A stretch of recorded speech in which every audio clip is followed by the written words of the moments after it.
Magandang araw po sa inyong lahat. Ngayon po may gagawin tayo. Itong electric fan na to, ayaw daw gumana yung number 1. So ang gagawin natin, titingnan natin dito sa switch kung may putol o kung wala. Nasa winding dito sa stator ang may putol. So gawin na natin.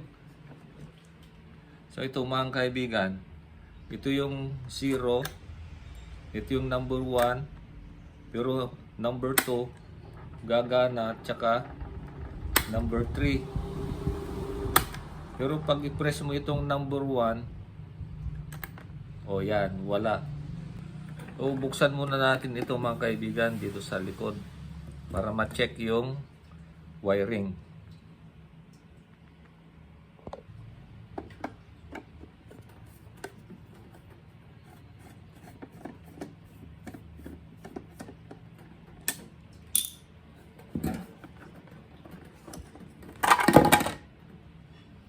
So ito mga kaibigan, kung nakikita nyo, so ito yung number 1,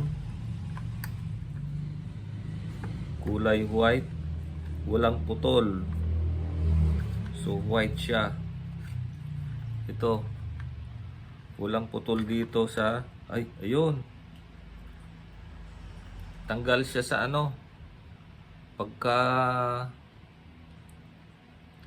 natanggal siya sa pagkainang, kaya inangin natin. Ayan mga kaibigan, mag-inang tayo.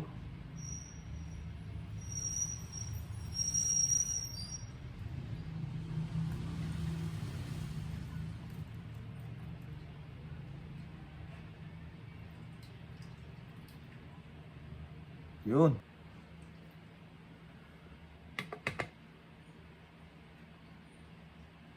Ayan. Naikabit na. Testingin ko uli. Kasi parang nahila ko kanina kaya natanggal.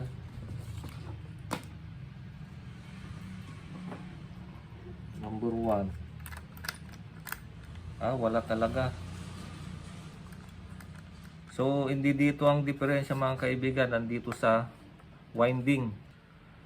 Kalasin natin mga kaibigan kasi nasa motor, nasa winding yung diferensya. Naidugtong na natin dito kanina pero ayaw pa rin gumana. Okay, so kalasin ko muna. So ito mga kaibigan, nakalas na. Tatanggalin natin itong connection ng capacitor. Tapos itong gearbox.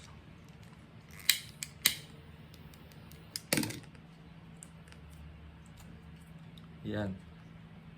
Painitan muna itong shrinkable tube para lumambot, madaling matanggal. Yan. O, tanggalin na natin.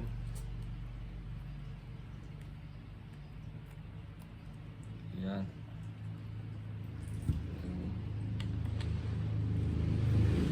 Tanggalin natin ang gearbox.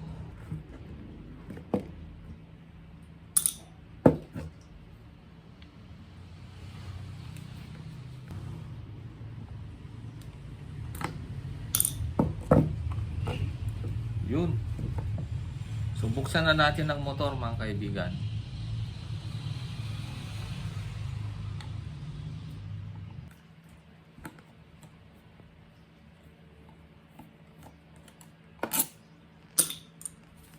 Okay.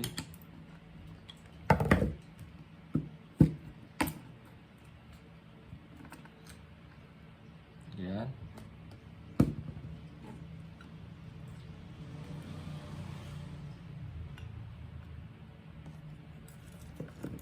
Yan. So ang gagawin natin mga kaibigan, kalasin natin itong mga connection dito. Hanapin natin yung white kasi yun ang number 1 kanina. I-check natin sa loob kung may putol o wala. So guntingin muna natin itong cable tie nya. So yan.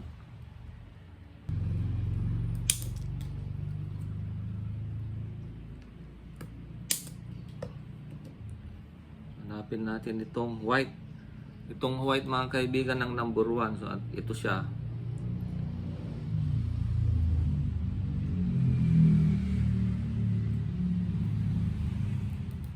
Ito. Tignan natin kung iinang natin itong dugtungan mga kaibigan. Parang mahina kasi yung pagka-connect niya.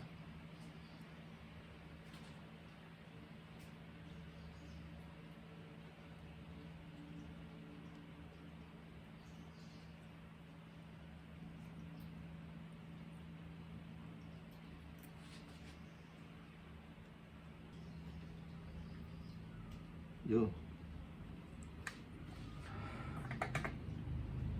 Okay. So, i-assemble na natin. Tapos, i-try nating testing mamaya. Ito mga kaibigan, lalagyan na natin cable tie. Yan. Kakabel tie natin para hindi makalas.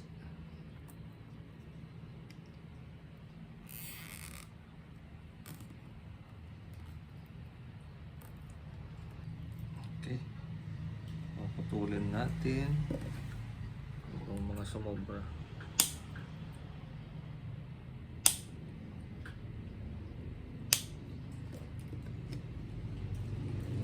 Okay.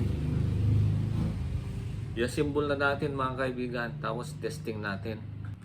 So ito mga kaibigan, na-assemble ko na. Dalawang tornilyo muna ang linagay ko para i-test natin. Una, lagay muna natin itong capacitor niya. Yan.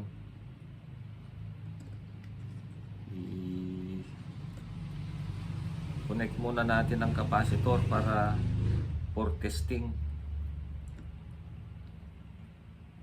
Yan.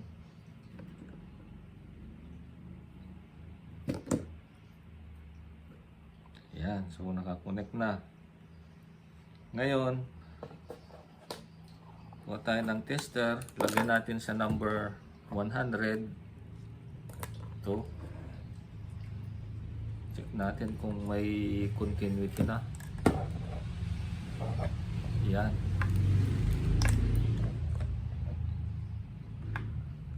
So, kunin natin ngayon itong saksakan. Yan.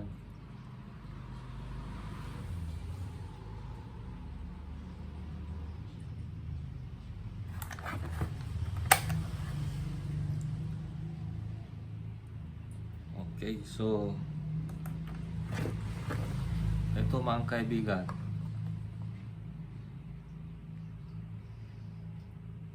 zero.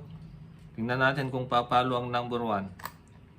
Ayan, may continuity ng number 1. Number 2 meron na rin. Number 3 meron. Ayan o, number 1. So ibig sabihin, ang naging problema kanina mga kaibigan, hindi gaanong nakakapit yung wire doon sa winding. Yung white na wire, hindi gaanong kumapit. Kasi tanggal yung pagkahinang. Kaya nung hininang natin, ayan, gumana na. So yun ang naging solusyon ng ating electric. Okay, so i-assemble ko na lahat, tapos testing natin mamaya.